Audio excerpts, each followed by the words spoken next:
Olá, este é o Catedrático Podcast, o podcast do conhecimento, do saber, da ciência, da inteligência, da cultura, da música. E hoje meu convidado é muito especial, cara. Esse cara tem ele é catedrático no instrumento e é tão catedrático que o instrumento virou quase o sobrenome dele.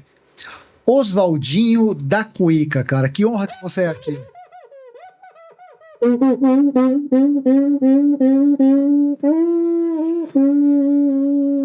Olha aí, o cara fala pelo instrumento, você viu? Tudo bem, Rafael? Pô, que prazer ter você aqui, cara. Eu sou muito seu fã, muito mesmo. Muito obrigado. A alegria é recíproca. Eu fiquei muito feliz com o seu convite e estou muito feliz nesse momento para a gente bater esse papo. E hoje é um papo diferente. O cara trouxe a cuíca, trouxe uma caixa com várias fotos. Vou falar de algumas fotos que ele trouxe aqui, de personagens que ele trabalhou junto.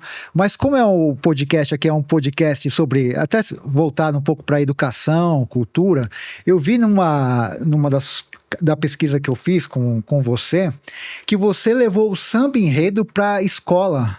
Eu queria que você contasse essa história, que em 72 você levou o samba enredo para escolas e gerou até uma certa polêmica.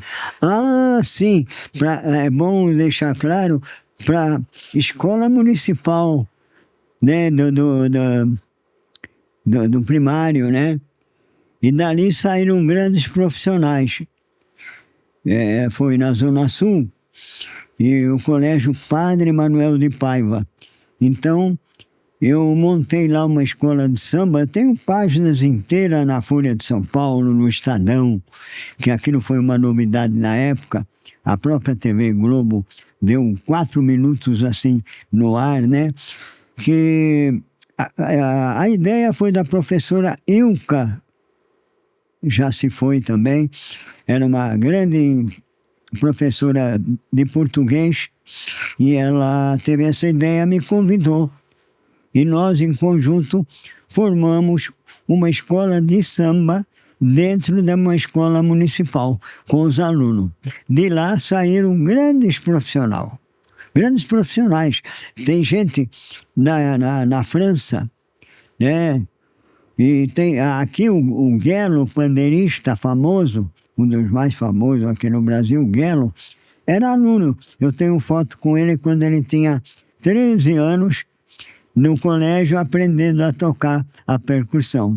Então, tivemos vários que se tornaram profissionais e foram por aí, pelo mundo afora. É isso. Cara, e a sua história é uma história tão louca e tão rica que dá até a impressão que é a história de pescador. A sorte que você trouxe fotos para comprovar que realmente você viveu tudo isso, cara.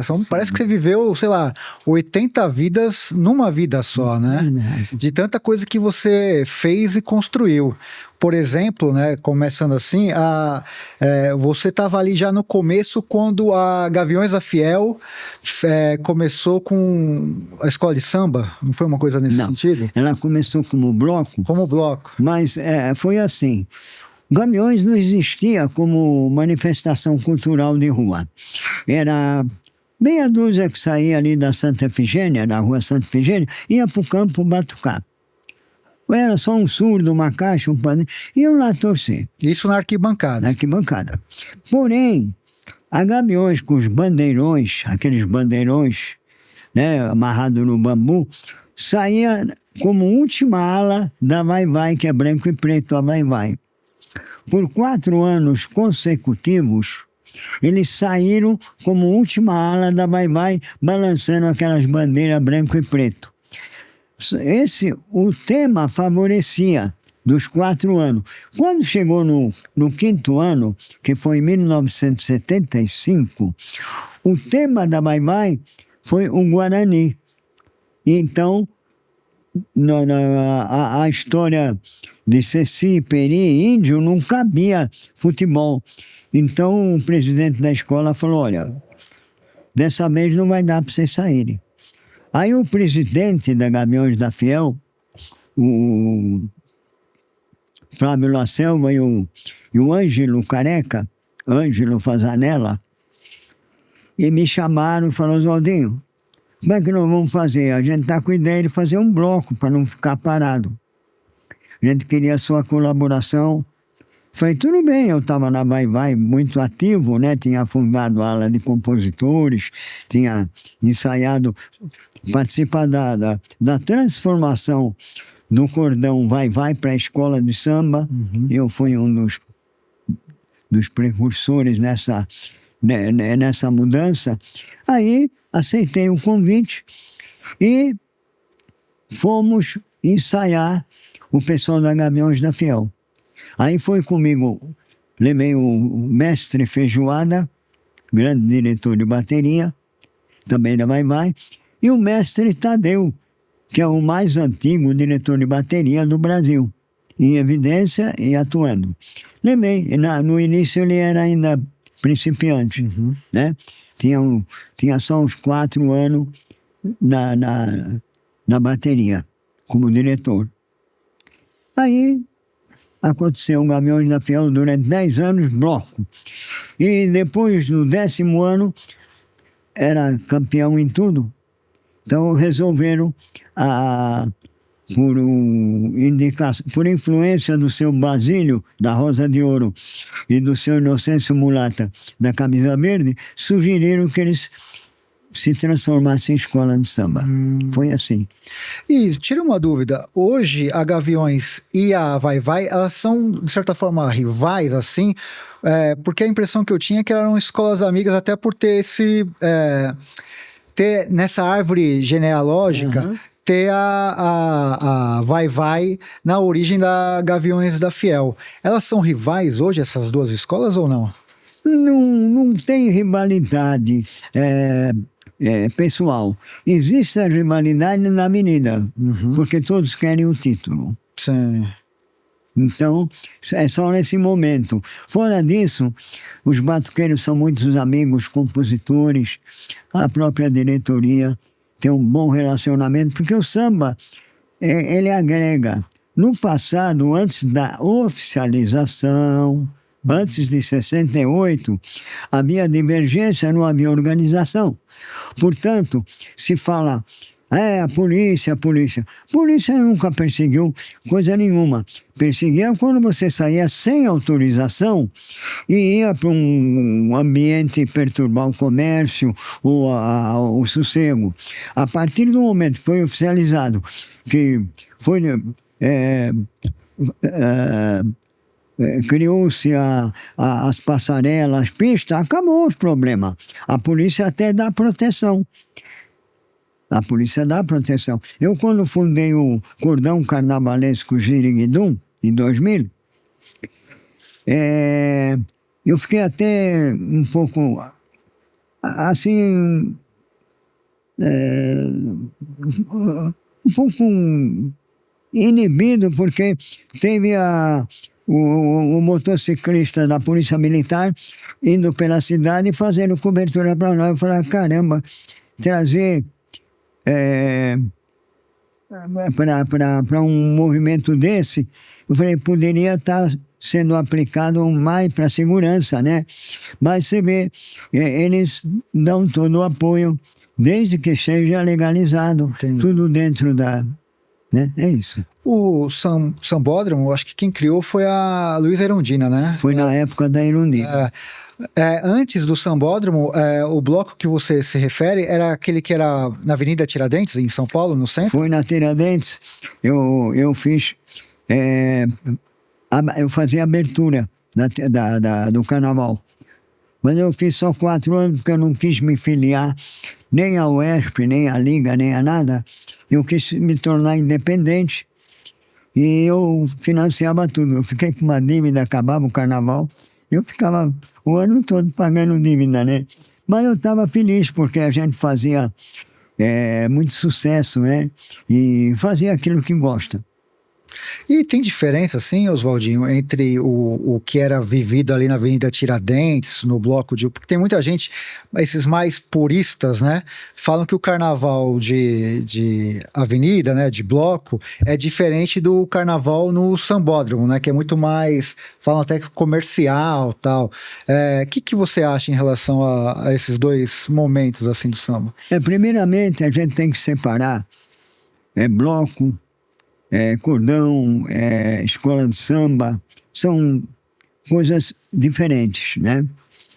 O cordão acabou, não tem mais, né? Por isso que eu fiz o cordão carnavalesco no ano 2000 para resgatar, mas fiquei 4 anos e desisti. Mas o bloco já não tem compromisso, não precisa ter alegoria, não precisa gastar muito dinheiro, tem música mais popular, não precisa dos enredos. Escola de samba já é uma cultura muito bem delineada, muito bem resolvida, e ela tomou conta do Brasil e do mundo. Temos muitas escolas de samba no Japão, bastante escola de samba no Japão. Em vários países tem pequenas escolas de samba. Não tem esse glamour que tem aqui no Brasil, essa organização, né, com apoio governamental, essas coisas, mas é uma manifestação que se espalhou pelo mundo, né? Uhum. Cara, você foi amigo, eu sou fã, eu sou louco por ele, Adoniran Barbosa.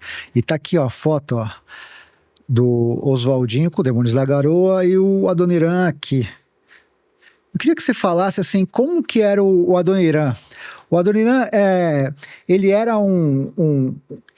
porque às vezes eu tenho a impressão que a pessoa física se misturou com o personagem, né? Como que era o Adoniran como pessoa? O Adoniran sempre foi uma pessoa muito interessante. Ele era muito sociável, uma pessoa amiga. Eu gostava de uma boa conversa. E eu conheci a Adoniran antes de eu entrar no Demônios da Garoa. Essa foto é de 68. Quando eu entrei no Demônios da Garoa, em 67, para defender no Festival da Record, na Bienal do Samba, o samba Mulher, Patrão e Cachaça do Adoniran. E a Cuíca fez tanto sucesso que ela falava, ela sorria, ela falava, ela chorava. Na música fez tanto sucesso que o Demônios da Garoa foi obrigado a me contratar. Então, aí passei a ser integrante.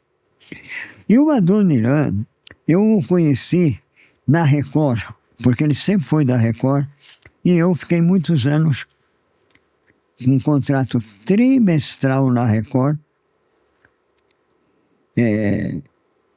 que ela contratava 3 meses antes do carnaval ritmistas, porque só era usado na época de carnaval. Então, eu conheci o Adoniran ali.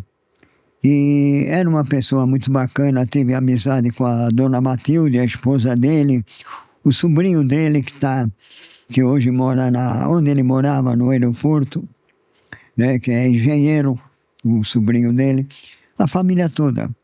Eu tive assim um bom relacionamento e aumentou a nossa amizade quando eu ingressei no Demônios da Garoa. Aí houve uma aproximação maior com a Adoniran Barbosa. Mas ele era assim, o que ele era no palco, enfim, ele era na vida real mesmo? Na vida... De falar errado, de brincar, de ser irreverente, enfim, era a mesma coisa? Ele não era um personagem? Autêntico. Era isso mesmo. Aliás, essa autenticidade que ele adquiriu tem que se dar nome para Oswaldo Moles. Sim. Foi quem criou o estilo do Adoniran. Porque o Adoniran, antes de Oswaldo Moles, antes da História das Malocas, que era do rádio, o maior sucesso no Brasil de rádio, naquele tempo não tinha TV, e ele incorporou os personagens, principalmente o Charutinho, e incorporou de uma forma que abriu as portas para o sucesso do Adoniran. Eu te falei, né? A gente estava conversando antes, que eu assisti no mínimo uns 5 shows seus. E essa foto aqui, ó, representa muito o que é o Oswaldinho no palco, um cara muito performático. Quando assiste um show seu, cara, a gente fica com o olho vidrado em você, porque você faz toda uma performance. Então, como que surgiu essa ideia de é natural, é uma coisa que você criou? Como que foi essa questão no palco, assim, que as pessoas olham mais para você do que para a banda, o conjunto todo, cara? Olha, o samba é uma energia tão de vitalidade, tão única, que eu desde garoto, primeiro eu via manifestações de folclore no interior. Aí, quando eu vim para São Paulo, nos anos 40, eu via no cinema nacional aquelas batucadas com Erivelto Martins, Monsueto, Ataúfo Alves, e aquilo me deu assim uma... eu ficava impressionado e apaixonado pelo som do samba, dos batuqueiros, do samba no pé. Naquele tempo tinha muito samba no pé. Cada um tinha que criar seu estilo, havia criatividade. Antes de existir as academias. As academias praticamente monopolizaram e ficou um estilo único praticamente, né, de dança. Então eu aprendi a dançar e fiquei impressionado quando eu vi o Donga, que era um tremendo sapateador, que o samba era sapateado, não era dançado. Hoje ninguém sabe disso. Você tinha que batucar com o pé também. Então, o Donga, quando eu vi ele na Record sapateando, eu fiquei bobo. Mas eu já via no cinema, quando eu era criança, no matinê, eu via aqueles pessoal do samba. E aquilo me levou para o samba. Então, comecei a fazer... Naquela época não existia indústria de instrumento nacional, porque o samba era muito novo. Ainda não tinha instrumento de samba. O batuqueiro tinha que confeccionar o seu próprio instrumento.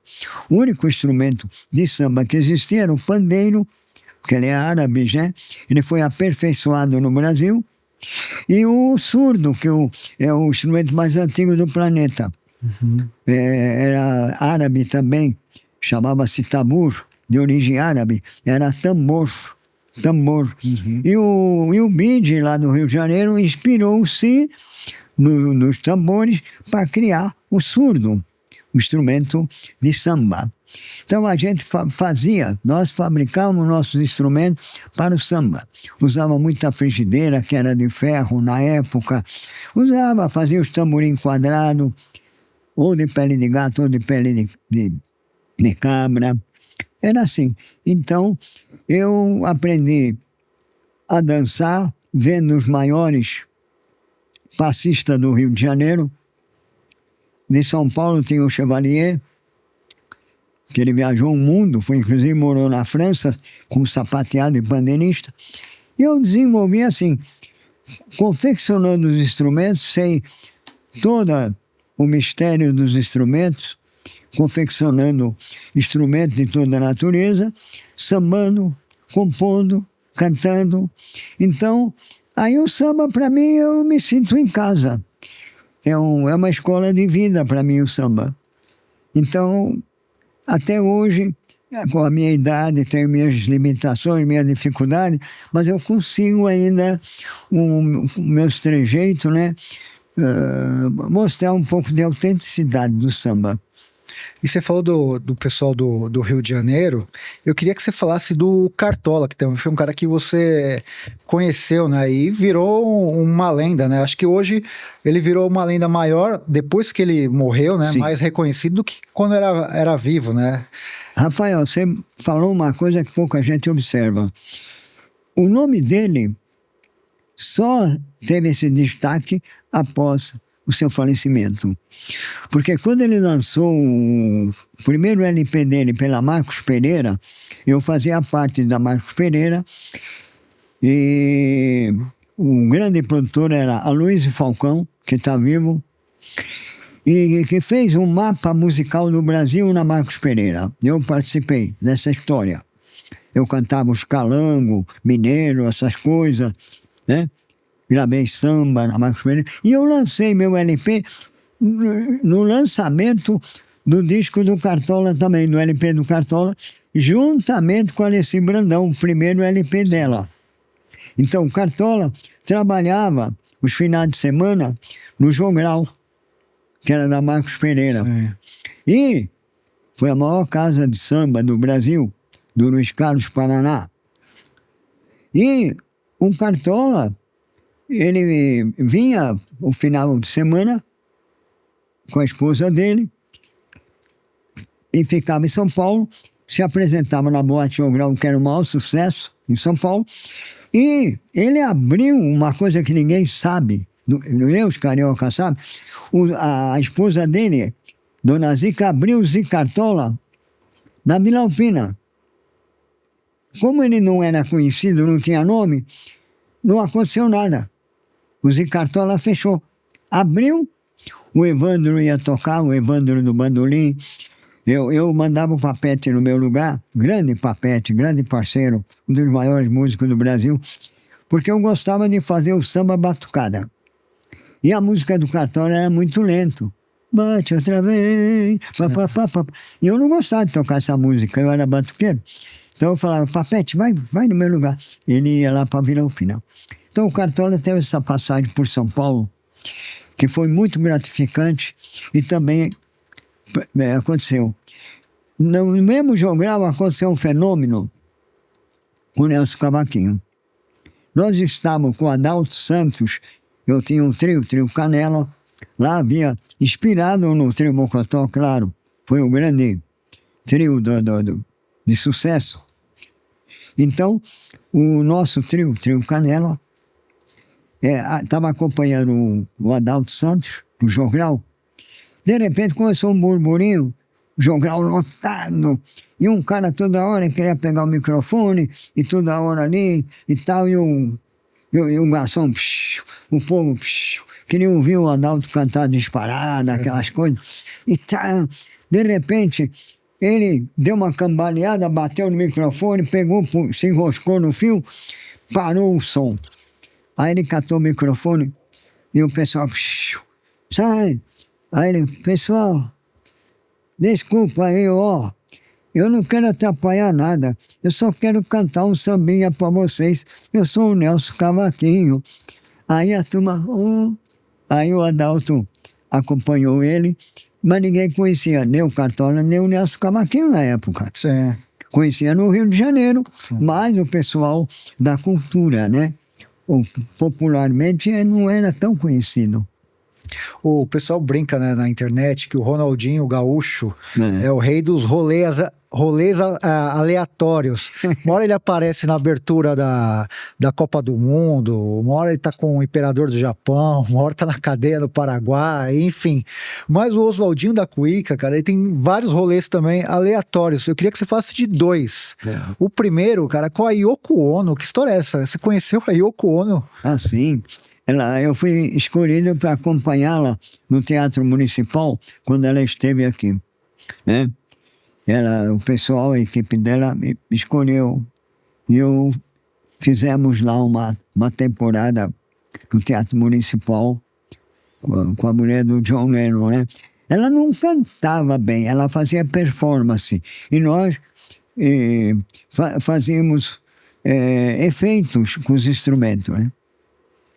E também participei, quando, já mais recente, em 2016, com os Rolling Stones, né? Eu ia falar esse que é o segundo rolê atual. Mas antes de falar do Rolling Stones, assim, como que era a Yoko, assim? Ela era uma pessoa, porque muitos dizem que ela era uma pessoa bem difícil na convivência. Você chegou a conviver com ela ou foi uma questão mais de palco, de trabalhar profissionalmente, ou chegou a conhecer a personalidade da Yoko? Olha, ela nos tratava muito bem. Inclusive, eu fiquei bastante emocionado quando eu vi ela na Inglaterra, isso depois de alguns meses, com um chapeuzinho que eu dei para ela. Eu usava muito Panamá, de aba pequena, né, com a dobra, ele com né, a dobra tradicional, que hoje não se faz mais, não tem mais, né, com as dobras tradicionais. Dei para ela, e um dia eu vi uma reportagem dela, lá na Inglaterra, ela com o chapeuzinho, eu falei, oh! Foi uma feliz lembrança e ela nos tratou muito bem, muito bem. E aí, agora, o segundo que você falou um pouquinho antes, você falou, cara, também Rolling Stones, cara. Também. Rock com Cuíca, com Oswaldinho da Cuíca, a princípio não dá pra entender muito, assim, mas como que foi o convite, a convivência com eles, e, cara, e tocar com essas lendas? O convite sempre vem da produção deles, né? Então, eles começaram a falar com sotaque em casa, que queria falar comigo para uma apresentação com Rolling Stone. O meu filho pensou até que era trote. Aí demos atenção e realmente aconteceu. Deu uma participação no DVD, no último DVD do Rolling Stone, porque o DVD não acabou, né? Eles fizeram o último em 2017. Eu falo um pouco ali que eles queriam que eu falasse sobre a música deles, sobre aquela que fala do diabo, né? Que eu falasse, e eu toquei alguns segundos de cuíca, não foi assim, né? Foi apenas uma inserção no DVD deles, não do show. Cara, que doideira, né? Você fica assim, porque a gente citou aqui, não dá para citar todos porque é muita coisa, mas assim, a gente já citou aqui a Dona Irã Barbosa, Cartola, Nelson Cavaquinho, Yoko Ono, Rolling Stones. Você se orgulha, cara, assim, de tanta colaboração, tanta parceria e sempre ser lembrado para participações especiais? Isso te dá um orgulho, ou para você é mais um convite e lida isso de maneira muito profissional? Não, isso me dá muita felicidade. Eu não tenho orgulho, eu não tenho vaidade, porque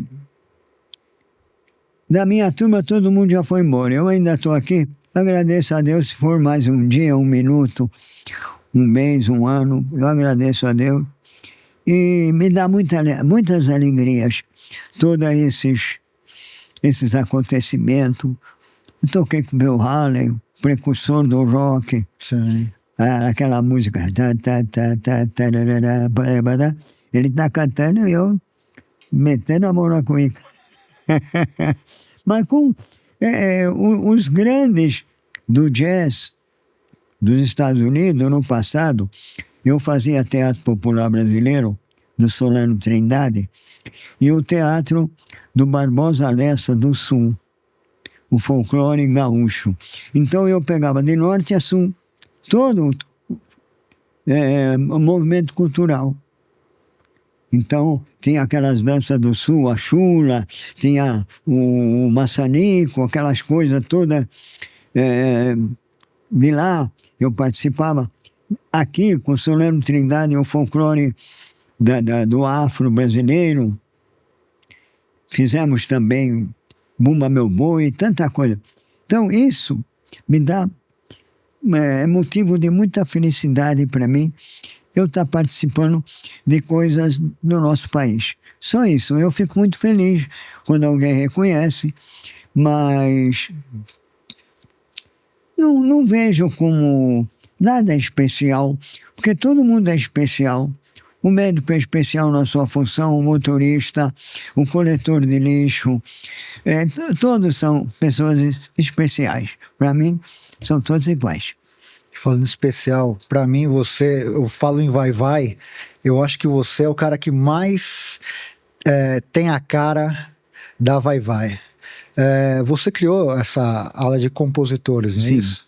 Eu queria que você falasse da sua ligação com a vai-vai e como que foi criar essa ala de compositores. Não existia uma ala de compositores? Não, existia compositores. Existia quem fazia samba para todas as escolas, era o Carioca, e ele fez para o Vai-Vai nos anos 69 e 68. Mas, quando chegou os anos 70, aí o Vai-Vai ainda era cordão. Quem fazia o samba era o Zé Di. Um samba maravilhoso. Valeu o sacrifício dos Andradas. Sim. E as preces da princesa Leopoldina. A morte de Tiradentes não foi em vão. São hoje símbolos vivos da nossa nação. O Zé Di, ele fez o outro samba na sequência, muito bonito, né? Nossos antepassados deixaram herança para uma nova aurora, a fauna de valores naturais, vem o sol doirando em seus anais, raças que se hermanaram no mesmo ideal, um rio verde e amarelo surgiu afinal, mas cada samba lindo, e isso na época de cordão. Aí em 72 houve a mudança, e eu participei da mudança quando o Ângelo Careca e o Flávio La Selva me convidou para essa mudança no Vai-Vai. E aí foi que eu criei a ala de compositores, montei uma equipe muito boa, e esse desenho que você mostrou, fui eu que desenhei, eu desenhava. Que desenho maravilhoso. Eu que criei, eu que desenhei, tá a minha assinatura aí. E até hoje é o símbolo mais usado dentro da Vai-Vai, nas camisetas, né? Sim. Então, a grande parte da minha vida foi na Vai-Vai. Eu me dedicava segunda, quarta, sábado, todo dia de semana eu vivia na Vai-Vai. Quando não tinha nada para fazer, eu estava lá no Bexiga inventando alguma coisa. Você falou dos sambas enredos, né? Principalmente esses mais antigos. Hoje, um pouco menos eu vejo assim, né? Mas eram verdadeiras peças históricas, né? E obras de arte. Obra de arte, no sentido que assim, você podia, pelo samba enredo, entender determinado tema do Brasil. Sim. Né?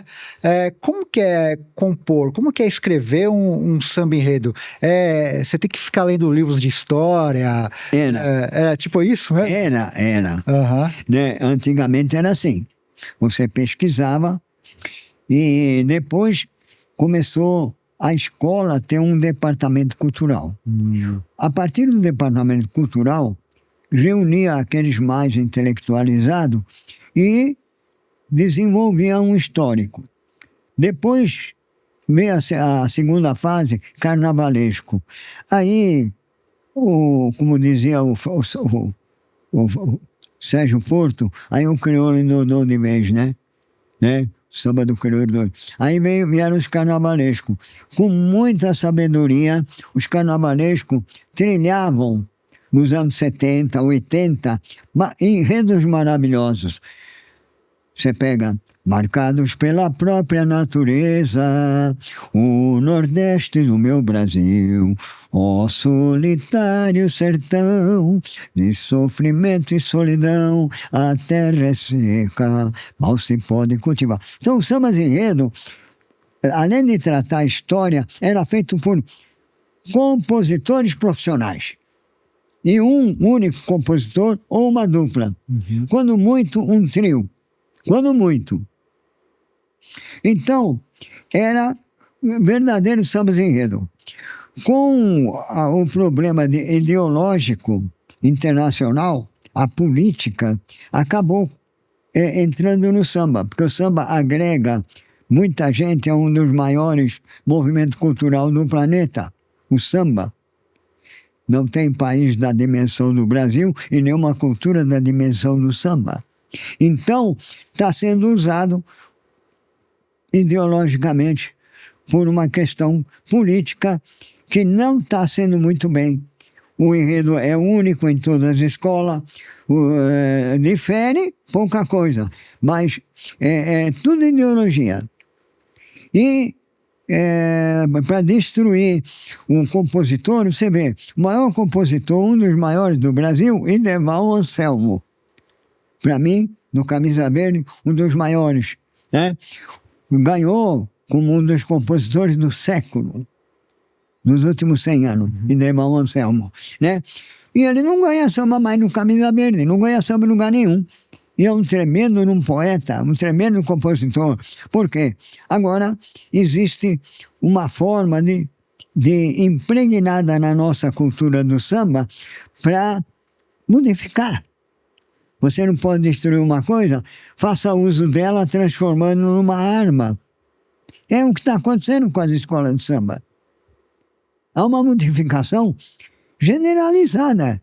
São Paulo e Rio, onde tem grandes escolas, onde tem dinheiro, e onde tem expectativa, onde tem público, onde dá promoção, onde dá vitrine. Então, infelizmente, a escola de samba e os presidentes desconhecem essa essência maligna que está dentro das escolas de samba. Os presidentes não conhecem, não sabem. E quando não é uma coisa comprada, né? Por exemplo, sei lá, vamos falar de uma empresa de açúcar. O cara fala, faz um samba, se o cara paga, a escola de samba faz um samba enredo e vira tema, né? Da escola, aquela empresa, por exemplo, né? O governo da Venezuela já pagou para ter samba enredo. Teve várias assim também, né? De coisas encomendadas também, né? Rafa, você lembra muito bem quando a Luísa Machado, com o Beto Sem Braço, fez em 82, eu estava lá no Rio, eu também fui campeão em São Paulo com Vai Vai, em 82, e os dois sambas mais tocados. No Rio e no Brasil, do Beto Sem Braço, da Luísa Machado, aquele samba que fala sobre isso, né? Bumbum pra ti, bumbum pra ti, fala exatamente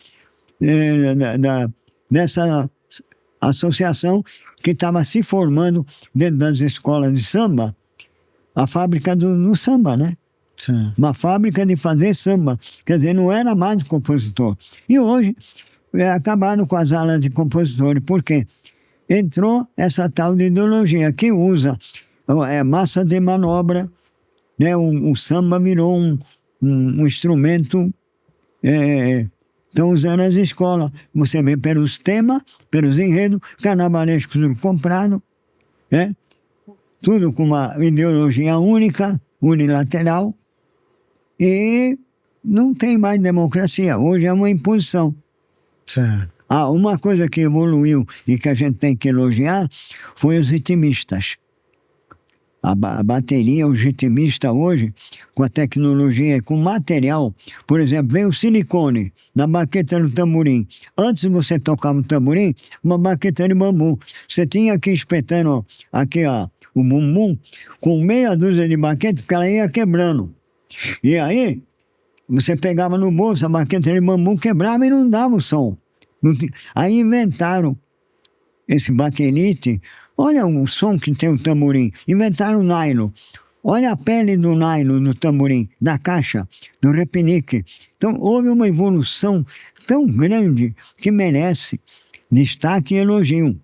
O que um baterista faz, um profissional, os elementos de escola de samba faz na sua bateria com a mesma magnitude. É muito bonito, é muito bem feito, desenvolveu, né? Sim.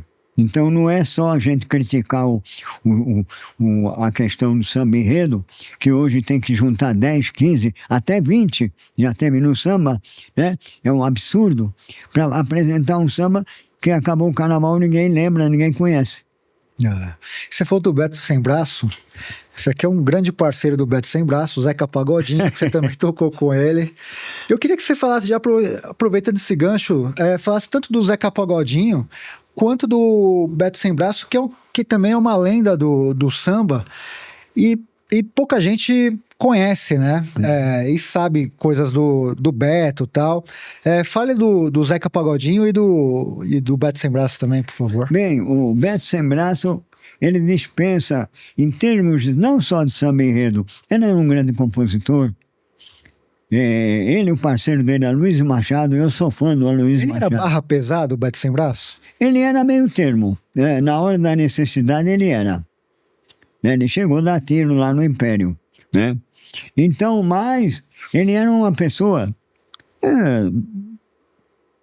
comum, humilde, e a vida dele era pensar, compor, escrever. E o Zeca não foge à regra. O Zeca, nós que fizemos sucesso do Zeca em São Paulo, foi o Moisés da Rocha, com o Samba Pé de Passagem. Sim, da Rádio USP, né? Aliás, que fez sucesso do Fundo do Quintal também, de Lecim Brandão, dos grandes sucessos em São Paulo, né, do próprio Marçal. Foi um Samba Pé de Passagem que tinha caravanas. Eu era o que organizava o conjunto, que acompanhava os artistas e fazia o meu show também, lá com Moisés da Rocha.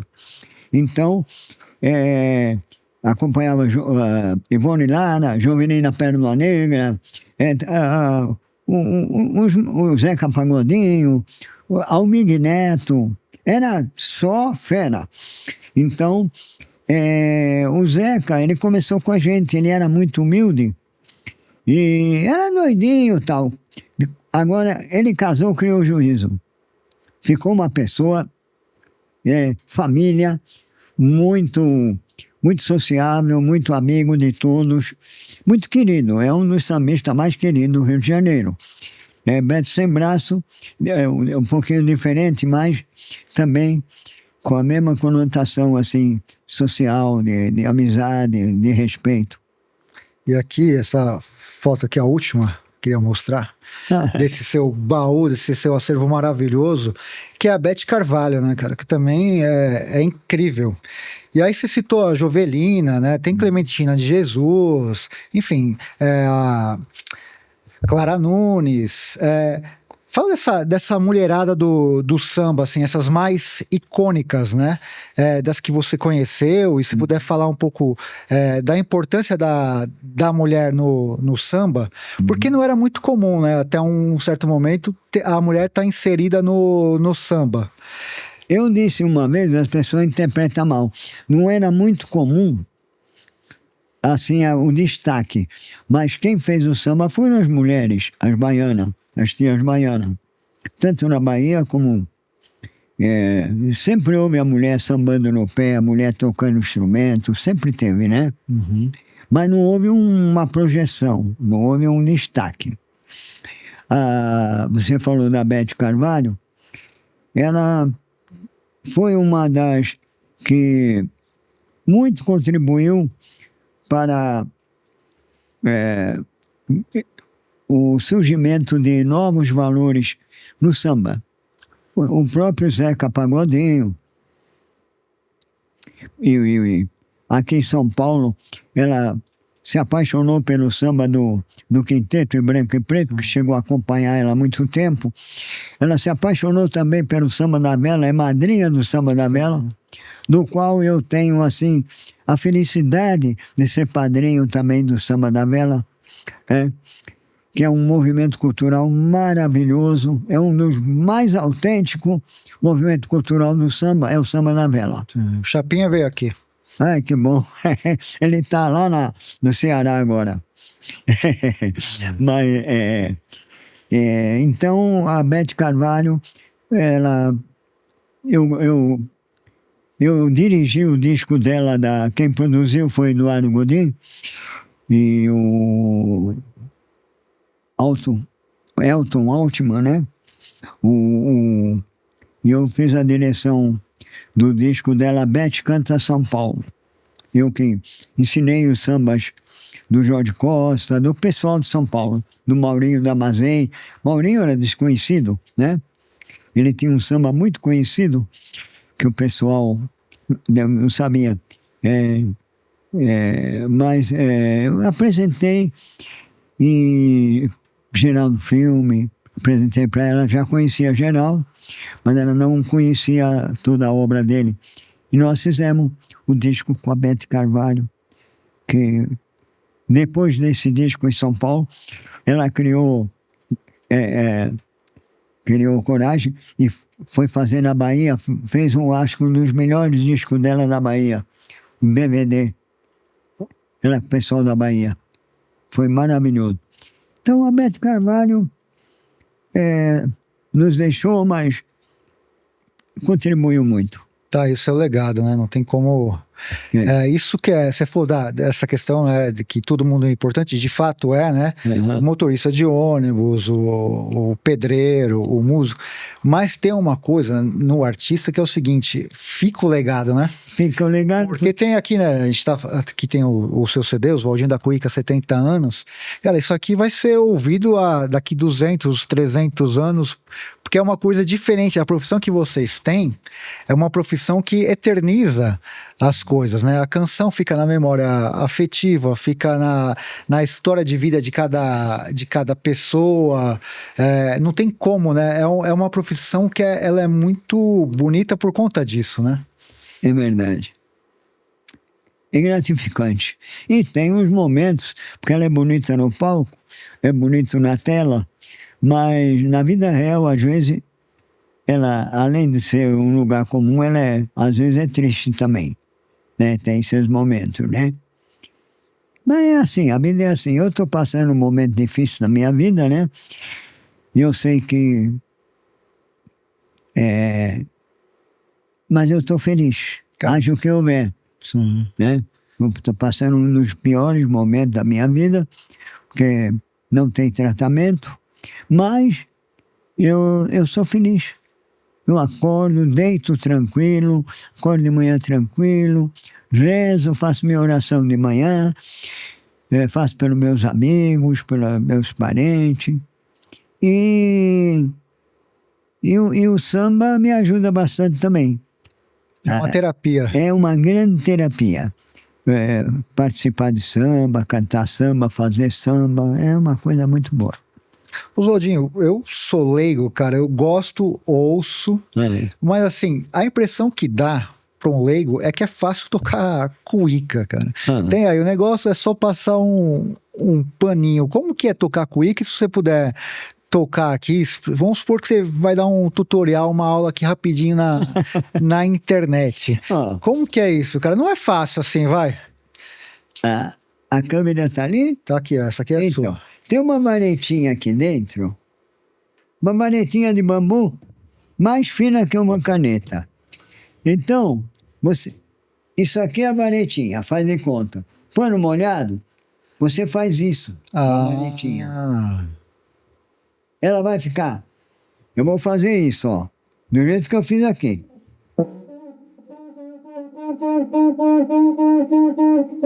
Muito bem. Nessa pele, você aperta com o dedo, com a unha.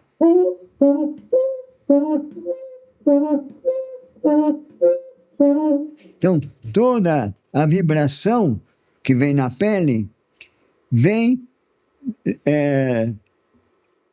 dessa fricção que você faz na vareta. Agora, a habilidade de cada um está aqui em tirar nota aqui, ó. Ou não, porque ela não foi feita para tirar nota, ela foi feita para fazer ritmo, né?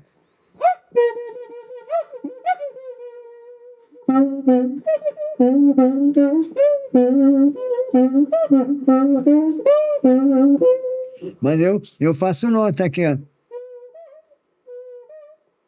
Olha lá.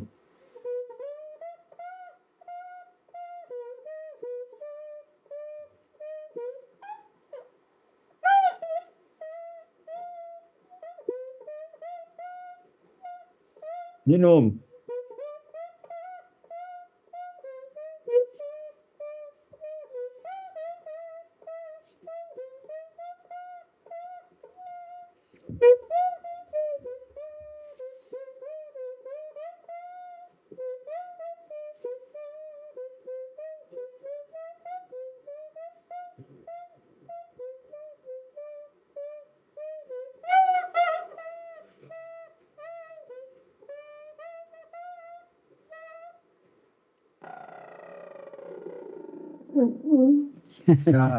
Uau, que mágica. Aí a mágica acontece.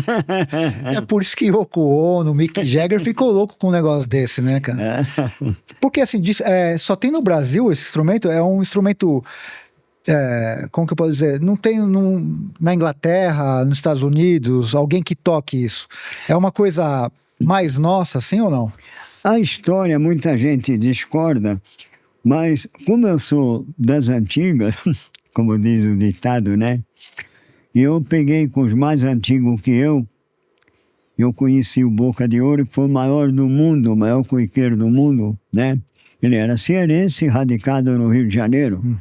Aparece em filmes, o filme nacional, aquela época, aquelas coisas, ele aparece em tudo.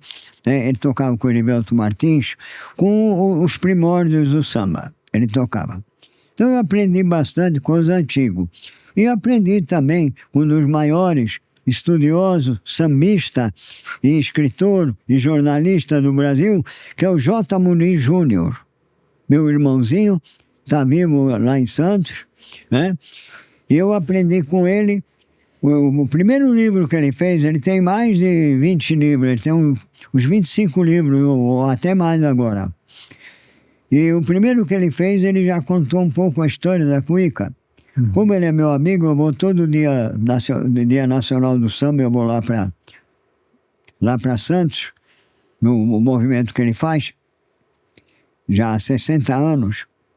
Então, eu aprendi um pouco da história real da cuíca. Com os bárbaros, quando invadiram a Europa, invadiram também a África, e tomaram conta passaram pela Europa, passaram ali para Espanha, Portugal, foram para a África. Eles levaram muito instrumento. Você pega o cavaquinho, é oriental, violão é oriental. É tudo ali naquela zona de conflito ali. Né?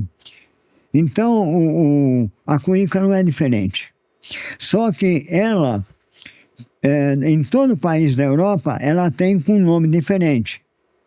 Burrá na Romênia, Put na Itália,